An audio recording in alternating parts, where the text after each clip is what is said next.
Now, according to the 6ABC data team, so far this year, hate crime shootings have claimed 20 lives, including the life of a man from Pennsylvania. He would just go out of his way to lift anyone's spirits, put a smile on their face. And Derrick Rump brought a lot of those smiles to Club Q in Colorado Springs. When everyone focuses on the end, look to the beginning. Very good man. Jericho Lovell has known Derrick Rump as long as he's known Club Q. He was one of the most amazing spirits, and he always made you feel like you were right at home, like you were part of the family. Family was how Derrick treated Jericho the night of the shooting. When gunfire started, Jericho dropped to the ground and tried to get up until he says Derrick stopped him. He told me to lay back down and to stay down, and instead of doing it himself, he tried to run outside to find everyone else to get them to go out the back. And that's when, unfortunately, Derrick was shot. To the very end, Derrick tried to make people feel safe. Just broke. What's going on, friends? This was a sad day, but I'm not sure if you can see behind me here.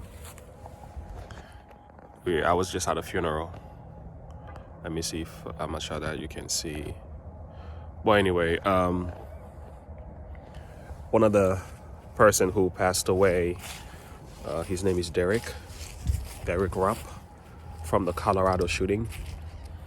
So the funeral was today. It was very sad, but yeah, young, just about the same age as I am. I was working that day as a bartender. So when the shooter went in and did that, it was a heartbreaking experience, especially for the mother. The people are still up here. I decided to walk away for a little bit, but I had to do the final prayer and trying to encourage the family. It's a sad situation, though. Very sad. I mean, regardless of how you feel about a person, killing them is never a good thing.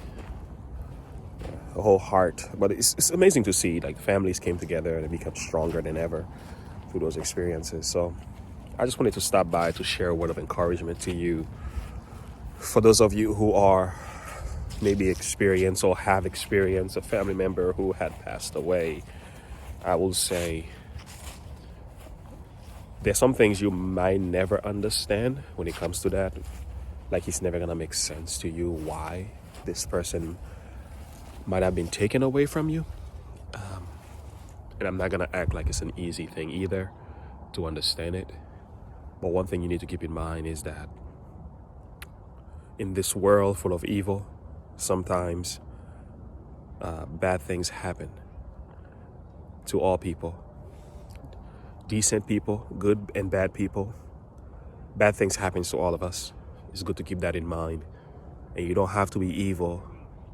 Your loved ones don't have to be evil for them to experience evil. It's just the reality of the thing. You know, that's a hard lesson for me, because I used to think, like, only evil people still experience evil. It's like, no, evil has no respect for anyone. It just exists. It takes some of the best and the worst of us. It goes after anyone. And sometimes you don't always understand why God lets things happen. And the big question was, why did God let this happen? You know, it didn't have to be. This was negligence from, there were many questions people had. And that's a sad thing too. We don't have all the answers. There's some things we just have to wrestle with and come nearer to each other in love, fellowship, and care and compassion. But there's some things in this world, really, I will never be able to understand. All that I know is there is evil, there's the sin, there is the devil, and there are people making bad decisions out there.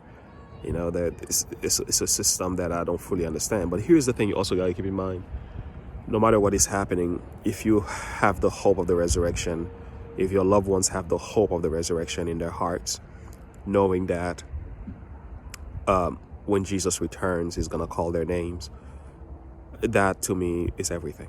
It's not so much about how you die. No, it's not so much about when and what condition so much. Is how. Like, did you die with the hope of the resurrection? Do you have faith in Jesus? Can you live life with the hope that something were to happen to me today? I'm not trying to use this to scare you into believing anything, but it's something we have to think about. It's just part of the life that we live. Death could come at any time, but if it happens to come to me today, am I ready? Am I saved? Am I in Christ? These are questions we have to answer. We can't overlook these answers. And the thing is my faith in Jesus real, true, and genuine? Do I have that connection with him that is so true that no matter what happens to me, he's gonna call my name? So that's kind of where I'm at with that. Another sad reality. Now the family's gotta deal with the pain of those decisions that were made. In Colorado, a nightclub. But but God is a comforter. I'm so glad that he comforts our hearts in times like this. And I pray for the comfort for the family as well, that they be able to live through this. And these are close related family. This was my son's uncle. So this came really close to home. And I don't ever want to get used to this. And there are families that you're meeting only at funerals. I'm like, yo, why I keep meeting you at funerals? I'm tired of seeing you at funerals. But unfortunately, some things like that can bring people together and help us to heal in ways that nothing else could, unfortunately. Anyway, I just wanted to share a word of blessing here. Just to let you know, more videos coming out tonight. Just keep the Rump family in your prayer. Have a good one. Bye.